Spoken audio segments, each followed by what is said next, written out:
ప్రముఖ సినీ హీరోయిన్స్ రంభ, రాశిలకు ఊహించని విధంగా ఎదురు దెబ్బ తగిలింది. వారిద్దరూ ఇచ్చిన ప్రకటన కారణంగా తాను చూసి మోసపోయానంటూ ఫిర్యాదు దాఖలైంది. దీని మీద ఫోరం కీలక వ్యాఖ్యలు చేసింది. సినీ నటులు జాగ్రత్తగా ఉండాలని సూచిస్తూనే కొత్త చట్టం ద్వారా సెలబ్రిటీస్కు కూడా జరిమానా విధించే అవకాశం ఉందని స్పష్టం చేసింది. దీంతో ఇప్పుడు ఈ వార్త అటు సినీ ఇండస్ట్రీలోనే కాదు, సామాన్యుల్లోనూ చర్చకు కారణమైంది. అదేవిధంగా పీవీపీకి సంబంధించిన మాల్స్ విషయంలోనూ విజయవాడ ఫోరం కీలక ఆదేశాలు ఇచ్చింది. ఇప్పుడు ఈ రెండు అంశాలు విజయవాడలో హాట్ టాపిక్గా మారాయి. అసలు ఏం జరిగిందంటే, సినీ రంగంలో ప్రత్యేక గుర్తింపు పొందిన హీరోయిన్స్ రాశి, రంభ మీద వినియోగదారుల కోర్టులో కేసు ఫిర్యాదు నమోదైంది. వీరిద్దరూ టెలివిజన్ ఛానల్లో ప్రసారం అవుతున్న కలర్స్లో కనిపిస్తారు. కలర్స్ ప్రమోషన్ కోసం నటించారు. అయితే విజయవాడకు చెందిన ఒక వినియోగదారుడు తాను కలర్స్ కారణంగా నష్టపోయానంటూ వినియోగదారుల ఫోరంను ఆశ్రయించారు.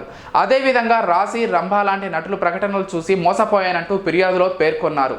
దీనిపైన విచారణ చేపట్టిన ఫోరం చివరకు కలర్స్కు 2 లక్షల జరిమానా విధించింది. కలర్స్ పేరుతో ప్రకటనను నిలిపివేయాలని ఆదేశించింది. బాధితుడి ఫిర్యాదును సీరియస్గా తీసుకున్న ఫోరం 9% వడ్డీతో బాధితుడికి 74,652 రూపాయలను చెల్లించాలని ఆదేశించింది. ఈ సందర్భంగా సినీ నటులకు ఫోరం కీలక సూచనలు చేసింది. ప్రకటనల విషయంలో సినీ నటులు జాగ్రత్తగా ఉండాలని హెచ్చరిస్తూ కొత్త చట్టం ద్వారా సెలబ్రిటీస్కు కూడా జరిమానా విధించే అవకాశం ఉందని ఫోరం స్పష్టం చేసింది. ఇప్పుడు ఈ వ్యవహారం ఆసక్తి చర్చకు కారణమైంది.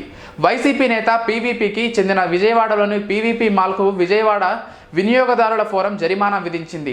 ప్రముఖ పారిశ్రామికవేత్త, తాజాగా ఎన్నికల్లో వైసీపీ నుండి పోటీ చేసిన నేతకు చెందిన పీవీపీ మాల్లో పార్కింగ్ ఫీజు వసూలు చేయడం పైన ఫోరంలో ఫిర్యాదు దాఖలైంది.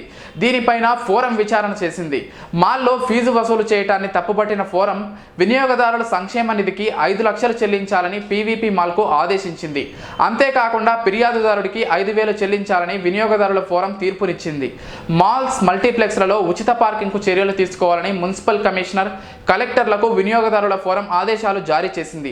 అయితే ఇది కేవలం పీవీపీ మాల్లో మాత్రమే కాకుండా అనేక షాపింగ్ మాల్స్లో ఇదే తరహాలో పార్కింగ్ ఫీజులు వసూలు చేస్తున్నారు. ఇప్పుడు ఈ తీర్పు ద్వారా కమిషనర్, కలెక్టర్ వీటి మీద ఫోకస్ చేసే అవకాశం కనిపిస్తుంది. మేము చేసే వీడియోస్ మీ మొబైల్ కి నోటిఫికేషన్ గా రావాలంటే మా ఛానల్ ని సబ్స్క్రైబ్ చేసుకుని పక్కనే ఉన్న బెల్ ఐకాన్ ని యాక్టివేట్ చేసుకోండి.